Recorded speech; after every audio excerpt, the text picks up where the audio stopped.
Hello again, and we're going to continue with our reading of Zen Mind, Beginner's Mind.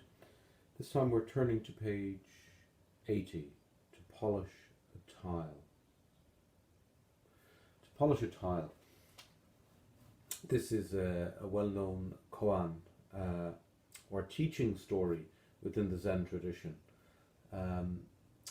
Master Dogen collected it in his 300 koan collection of stories that he collected while in China, and that he brought back with him when he returned, I think in 1228 or thereabouts. He returned from his journey to China to discover the Zen way, the Soto Zen way, and to bring that back to Japan.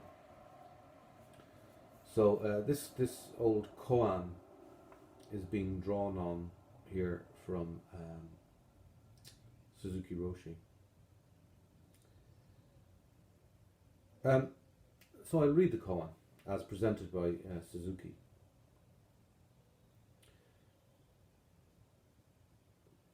Baso was a famous Zen master called the Horse Master.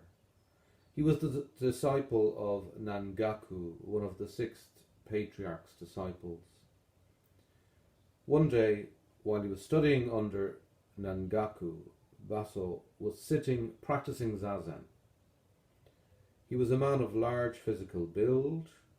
When he talked, his tongue reached to his nose, his voice was loud, and his zazen must have been very good. Nangaku saw him sitting like a great mountain, or like a frog. Nangaku asked, "What are you doing?" "I am practicing zazen," Baso replied. "Why are you practicing zazen?" "I want to attain enlightenment. I want to be a Buddha," the disciple said. Do you know what the teacher did? He picked up a tile and he started to polish it. In Japan, after taking a tile from the kiln, we polish it to give it a beautiful finish. So Nangaku picked up a tile and started to polish it. And Baso, his disciple, asked, "What are you doing?" "I want to make this tile into a jewel," Nangaku said. "How is it possible to make a tile into a jewel?" Baso asked. "How is it possible to become a Buddha by practicing zazen?" Nangaku replied.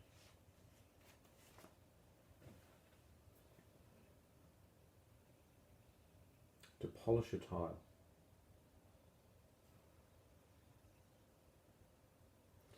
When does the tile become a jewel?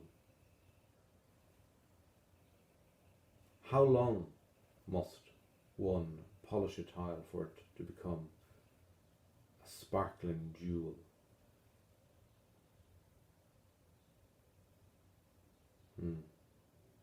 This is our practice. Can the tile ever become a jewel? Let me read you something else Master Suzuki says later on in this short chapter. Most people live in delusion, involved in their problem, trying to solve their problem.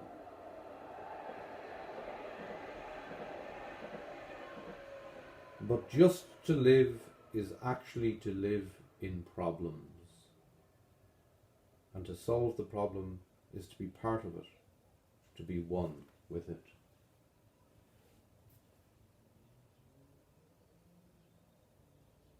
To be one with a problem is to see the tile as a jewel. To see that the tile is indeed a jewel.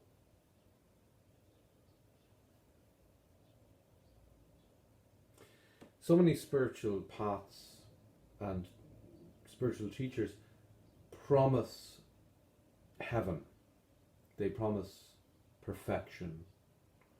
They promise that if you keep traveling the journey, one day you will arrive at the golden destination, the great perfection.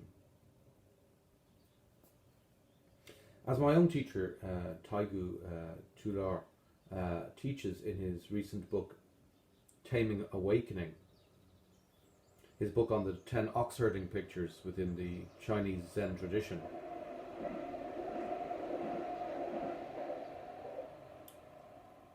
in the first image is the last, and in the last image is the first.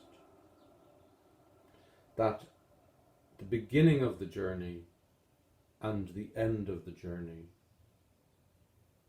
are beside each other, are one and the same. In my teacher's reading of the ox herding pictures, it is not a progression along a spiritual mountain, path to a great shining peak. Rather, each step of the way is the journey completed. The Alpha and the Omega are one.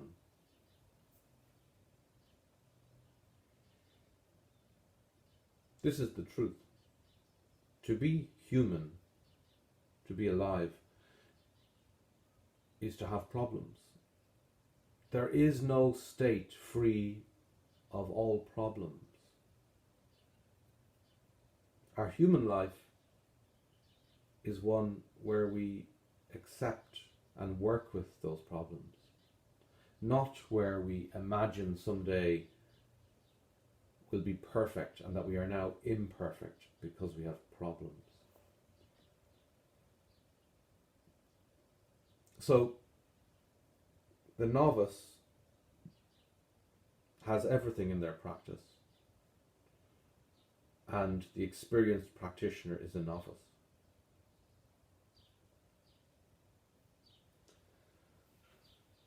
This is my teacher's teaching in his book Taming Awakening. This is the same teaching that Master Suzuki is offering here. This is beginner's mind. This is the true meaning of beginner's mind. Zen mind, beginner's mind.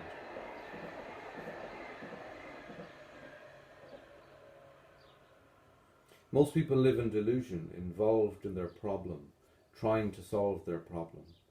But just to live is actually to live in problems. So our Zen is a joyous and unending practice, where every moment of the way is its realization. This is the beginner's mind that Master Suzuki is teaching about. So this is the tile which is already a jewel within this koan, this teaching story. Nengako is suggesting to his student that what he holds in his hand already and is polishing is already perfect as it is. Buddha nature, your Buddha nature, is here. You have it now. Everything you require, right now, you have it.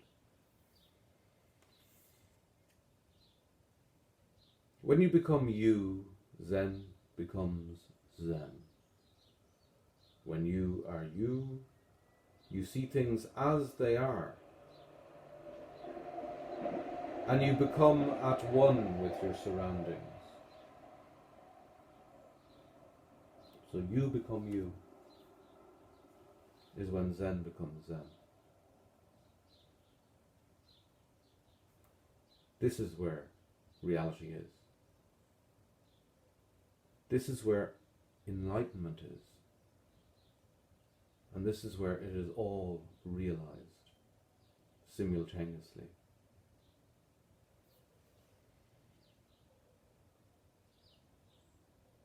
So, we continue to polish this tile, this jewel which we hold in our hands. Have a read of this short chapter. There's a lovely image of sitting like a frog. You know, this we see frogs sitting, and they're doing nothing special.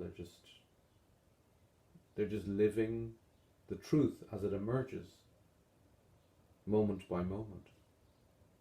But at the core of this chapter is that beautiful polishing a tile koan, which has so much to teach us. Just continue sitting. That is practice in its true sense. It is not a matter of whether or not it is possible to attain Buddhahood, whether or not it is possible to make a tile a jewel. Just to work and live in this world with this understanding is the most important thing. That is our practice. So, I hope you gain some encouragement in your practice from my short few words today. Next time we'll move on to constancy, page 83 in Zen Mind, Beginner's Mind. So have a wonderful life and enjoy your practice. Thank you.